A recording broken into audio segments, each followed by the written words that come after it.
అన్న నేను ఒక షాకింగ్ న్యూస్ విన్నానన్న. అంటే మీకు కొంచెం ఓవర్ అనిపించినా, మీరు నన్ను కొట్టినా తిట్టినా సరే నాకు లైట్గా ఓవర్ అనిపించిందన్న. అంటే ఏంటి వేరే స్టేట్స్ నుంచి కూడా స్విగ్గీ చేసుకుంటున్నారని బయట టాక్. అందరూ నా ఫుడ్ గురించి రాజమౌళి గారు నువ్వు అందరూ. యా నేను అప్పుడప్పుడు వేరే స్టేట్ నుంచి కూడా స్విగ్గీ తెప్పిస్తాను. యా సో బాంబేలో షూటింగ్ ఆదిపురుష్ చేస్తున్నాం. చేస్తుంటే ఓం రావుతో అందరూ కూర్చున్నాం.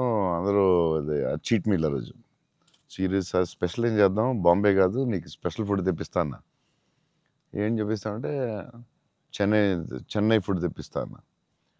ఓకే అయితే చెన్నై ఫుడ్ అని చెప్పి వెయిట్ చేస్తున్నాడు. 10 అయింది, 9 అయింది, ఏంటిది ఫుడ్ రావట్లేదని. నువ్వు ఇవన్నీ తినకు, ఈరోజు చెన్నై ఫుడ్ తినాలని. సరే ఓకే వెయిట్ చేస్తున్నా. 2 hours అయింది, 3 ఇంకేంతసేపు అనండి. ఉండి మరి రావాలి కదా, వస్తుందండి. ఎక్కడి నుంచి వస్తుందండి? చెన్నై నుంచి వస్తుంది. చెన్నై నుంచి రావడం ఫుడ్. నేను ఇంకా చెన్నై అంటే తమిళ ఫుడ్ ఉంటాయి కదా, తమిళనాడు ఫుడ్, ఆంధ్ర ఫుడ్ అలా ఉంటాయి కదా. లేదు చెన్నై నుంచి ఫుడ్ వస్తుంది. చెన్నై నుంచి ఎలా వస్తున్నాడు? ఒకడు వస్తున్నాడు క్యారేజ్ పెట్టుకుని బ్యాగ్ నుంచి వేసుకుని చెన్నై ఫ్లైట్ ఎక్కువ వస్తున్నాడు. అదేంటది చెన్నై మరి వేడి వేడిగా రావాలి కదా టైంకి. సో వేడి క్యారేజ్లో పెట్టుకుని వచ్చి ఆడొచ్చి పెట్టి నువ్వు మామూలుడు కదా, నేను లైఫ్లో ఇలాంటి వాడిని ఎక్కడ చూడలేదు. చెన్నై నుంచి క్యారేజీలు పెట్టుకుని ఆ మసాలా స్మెల్ వేసుకుని ఫ్లైట్లో పెట్టి రావాలి వేడివేడిగా. ఆపం విడియాపం అవి చాలా మిస్ అవుతాను.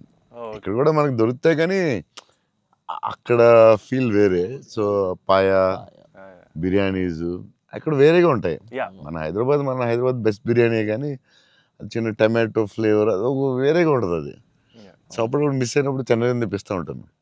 షాక్ అవుతూ ఉంటారు అందరూ. ఈసారి చీట్ మీల్ అప్పుడప్పుడు ఈసారి ఎక్కడ అంటే ఏదో స్టేట్ నుంచి వస్తూ ఉంటుంది.